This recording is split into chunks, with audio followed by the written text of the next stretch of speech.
दोस्तों, अगर आप भी अपनी लाइफ में पैसों की टेंशन से मुक्त होना चाहते हो, फाइनेंशियली फ्रीडम पाना चाहते हो, एक सक्सेसफुल इंसान बनना चाहते हो, अपनी एक अच्छी लाइफस्टाइल जीना चाहते हो, तो इस स्टोरी को जरूर सुने जो मैं आपको सुनाने वाला हूं, क्योंकि इस स्टोरी से आपको वो सब कुछ सीखने को मिलेगा जो गलती हम करते हैं, जिससे हम कर्ज और गरीबी के जाल में फंसते जाते हैं। और इस स्टोरी में दो कैरेक्टर है, रोहित एंड राहुल। तो अगर आपकी रोहित वाली सोच और समझ है तो फिर तो ठीक है, लेकिन अगर आपकी राहुल जैसी सोच और समझ है तो फिर आपको समझने की जरूरत है, क्योंकि आप गरीबी के दलदल में फंसते जाओगे। तो स्टोरी ध्यान से समझना कि राहुल क्या गलती करता है। रोहित और राहुल की एक एमएनसी कंपनी में जॉब लगी, जिसमें उनकी सैलरी 60,000 होती है, 60 राहुल की और 60 रोहित की। और वो दोनों बड़े खुश थे कि एक अच्छी जॉब लग गई।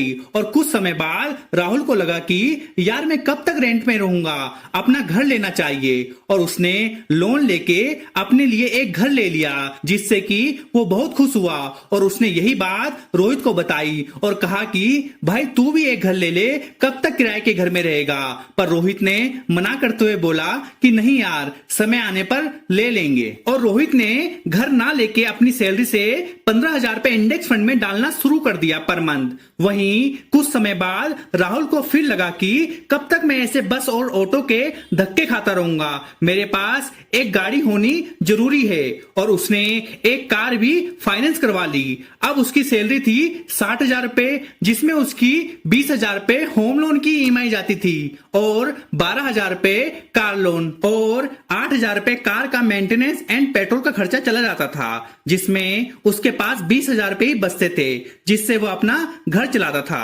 वहीं रोहित अच्छे से समझ के 15,000 रुपए पर मंथ स्टॉक में डालता रहा, मतलब 15,000 रुपए इंडेक्स फंड में, 15,000 रुपए स्टॉक में और 30,000 में अपना घर चलाता था। और ऐसा चलता रहा। रोहित को थोड़ी दिक्कत तो हुई, रोज बस से आना जाना, काफी चीजों को कॉम्प्रोमाइज करके उसने अपनी इन्वेस्टमेंट पोर्टफोलियो बना दी थी। अब कुछ समय बाद जिस कंपनी में वह काम करते थे उसे भारी नुकसान होने के कारण कंपनी क्लोज हो गई और रोहित एंड राहुल की जॉब छूट गई, जिससे रोहित और राहुल को काफी टेंशन हो गई। और अब रोहित ने अपने इंडेक्स फंड और स्टॉक में पैसा देखा तो उसके पास 15 लाख रुपए हो गए थे, जिससे उसने अपने घर में ही एक कंप्यूटर एजुकेशन का कोचिंग सेंटर खोल दिया और घर से ही अच्छा काम करने लगा। वहीं राहुल की जॉब छूटने के बाद उसकी हालत और ज्यादा खराब होती जा रही थी, क्योंकि घर का लोन, गाड़ी का लोन कहां से देगा। उसने सोचा कि रोहित से कुछ हेल्प मांगता हूं, तो वो रोहित के पास गया तो उसने अपनी परेशानी बताई कि home loan and car loan भी है और मेरे पास कुछ सेविंग भी नहीं था, इसलिए काफी परेशानी हो रही है। उसकी बात सुन के रोहित ने उसकी हेल्प करने के लिए बोला कि तू मेरे ही ऑफिस में जॉब कर ले, कहीं और ढूंढने की क्या जरूरत है, और तुझे मैं अच्छी सैलरी दे दूंगा। अब इस स्टोरी से आप क्या समझे कि दोनों एक ही साथ जॉब में लगे, जॉब करी, पर एक ने अपनी शान शौक पूरी करने के कारण इन्वेस्टमेंट नहीं करी और दूसरे ने शान शौक छोड़ के इन्वेस्टमेंट करना स्टार्ट किया, जिससे कि आने वाले समय में किसी भी तरह की परेशानी आए तो उसका सामना कर सके। और यही गलती हम करते हैं, अगर थोड़ा बहुत कमाने भी लग जाते हैं तो लोन डेब्ट के ट्रैक में फंस जाते हैं, ये सोच के कि दे देंगे अपनी सैलरी से।